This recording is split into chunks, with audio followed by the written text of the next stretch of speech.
मजा नहीं आ रहा है। एक्शन। चाइना के साथ उनकी इन जो हरकतों के खिलाफ आवाज उठानी चाहिए थी, लाल आंख कर करके चाइना को समझाना चाहिए था। आई एम सॉरी बाबू। मोदी जी अब जाने वाले हैं, क्योंकि जो व्यक्ति 18 घंटे काम करता है उसको रेस्ट देना बहुत जरूरी है। अब बात तो सही है। सरकार 2024 में बदल जाएगी, कोई नहीं रोक सकता। मोदी जी के राज में और परिवर्तन होना कहा जा रहा है, डूब चुका है, बर्बाद हो चुका है। कैसे? अरे मोदी है तो मुमकिन है। देश में कुछ नहीं बचा, मोदी जी के हाथ त्राही मच चुकी है, पब्लिक सड़कों पर आ पड़ी है, बहन बेटियों की हत्याएं हो रही हैं, नंगा नाच किया जा रहा है, बहन बेटियां नंगी नाच रही है। देखो मणिपुर में क्या हाल है। अरे बाप रे, ये तो धोती खोल रहा है। क्या स्थिति पैदा होगी वहाँ पे, वहाँ जाके पूछो लोग। नहीं, एक तरफ आप कहते हो बेटी बचाओ बेटी पढ़ाओ, दूसरी तरफ माँ बहन बेटियों की इज्जत लूटी जा रही है, उनका नंगा नाच हो रहा है। और कोई रास्ता नहीं है, विकल्प नहीं है। जब सच्ची नीयत के साथ काम होता है तब सही विकास होता है। यदि ये सरकार रही, ये क्या झोला लेके जाएंगे, हमारे हाथ में कटोरा देकर हमें भिखारी बना जाएंगे। लेकिन देश तो सुरक्षित हाथों में। एक मिनट, देश जो है भीख मांगने की कगार पे है, पब्लिक डूब चुकी है। मुझे क्रेडिट नहीं चाहिए। जिनके पास नौकरी है, पैसा है, वो सब चल रहा है, ठीक है। देश हमेशा सुरक्षित था। जितना लोगों ने बना, जिन सरकारों ने बनाया था, इन्होंने वो डुबो दिया, उसको बेच दिया, रीसेल कर दिया, उसको ठेके भी दे दिया, सब ठेकेदारी हो गया। मस्त प्लान है। आज देश की जनता ये पूछ रही है कि प्रधानमंत्री ने देश की संसद में आश्वासन दिया था कि 100 दिन में महंगाई को कम करेंगे। फिर बार बार करीबन 17 से 18 बार प्रधानमंत्री के कार्यालय ने और कांग्रेस की सरकार ने पेट्रोल और डीजल के दाम क्यों बढ़ाए हैं? मुसलमानों से हिंदू खतरे में है। चलिए अब इस नैरेटिव को डीकोड कर लेते हैं। एक्चुअली इस नैरेटिव के जरिए सत्ता के लालचियों की मंशा और इरादा हमेशा से कुछ और ही रहा है। बात तो सही है।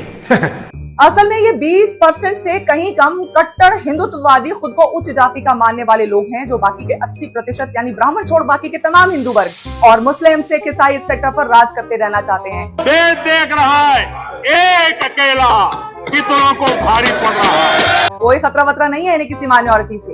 मामला सारा उस 20% से कहीं कम कट्टर हिंदुत्ववादियों को पुरातन काल वाला रुतबा और वर्चस्व लौटाने का है, जिसके अनुसार हिंदू श्रेणियों में बटे होते थे और उच्च जाति के मुट्ठी भर लोग बाकी की श्रेणियों पे यानी मेजॉरिटी पॉपुलेशन पे राज करते थे। जब सच्ची नीयत के साथ काम होता है तब सही विकास होता है।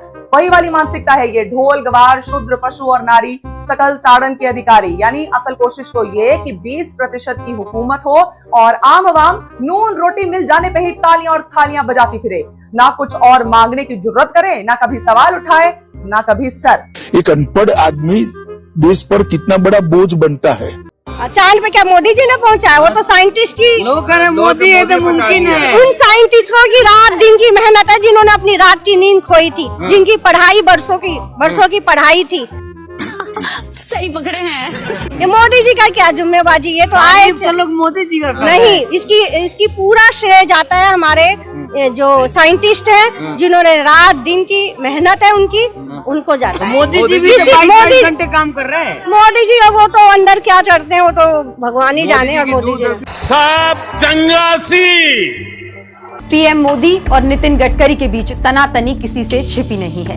बीजेपी में अधिकतर लोग पीएम मोदी को पसंद नहीं करते हैं और वे नितिन गडकरी को पीएम का चेहरा मानते हैं। इस वजह से पीएम मोदी गडकरी को नीचा दिखाने की कोशिश करते रहते हैं। लेकिन अब नितिन गडकरी भी सख्त हो गए हैं और मोदी जी के सामने बेरुखी दिखाने से नहीं कतराते हैं। ऐसे में साफ है कि प्रधानमंत्री नरेंद्र मोदी और नितिन गडकरी के बीच की दूरियां बढ़ने लगी हैं।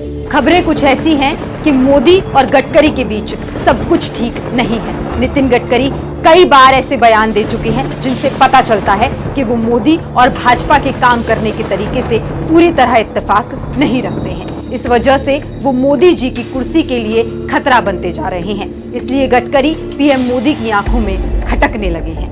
इसका ताजा उदाहरण 16 अगस्त को आयोजित अटल बिहारी वाजपेयी जी की पुण्यतिथि कार्यक्रम में देखने को मिला। इसमें मोदी जी को नितिन गडकरी ने नमस्ते तक नहीं किया। इतना ही नहीं, जब बीजेपी के तमाम बड़े नेता मोदी जी के सामने हाथ जोड़कर नमस्ते कर रहे थे, गडकरी ने मुंह तक फेर लिया। पहले आप ये वीडियो देखिए।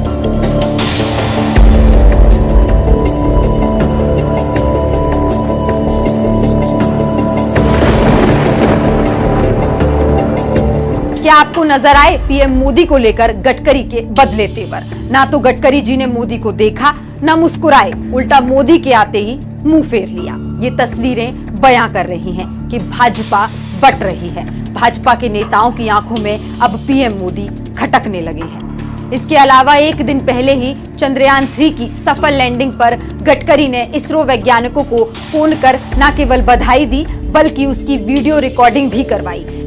ऐसा पहले केवल पीएम मोदी ही किया करते थे। देखिए वीडियो। सर बहुत बधाई, बहुत अभिनंदन, we are proud of you, god bless you sir. सभी साइंटिस्ट को मेरा बहुत बहुत कॉन्ग्रेचुलेशन सर।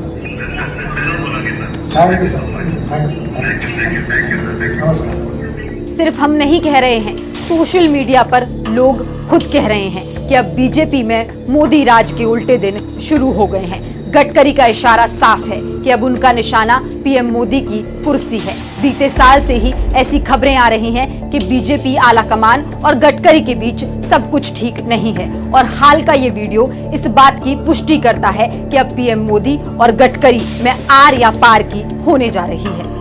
इन सब के बीच अगर आपका भी ये सवाल है कि क्या मौजूदा हालात में भाजपा के दो टुकड़े हो चुके हैं, तो इसका जवाब है कि भाजपा और पीएम मोदी की उल्टी गिनती शुरू हो चुकी है। पीएम भाजपा के दिग्गज नेताओं की आंखों में खटकने लगे हैं। तो धन्यवाद दोस्तों, आपसे मिलने का मौका मिला। Thank you very much and thanks for everything.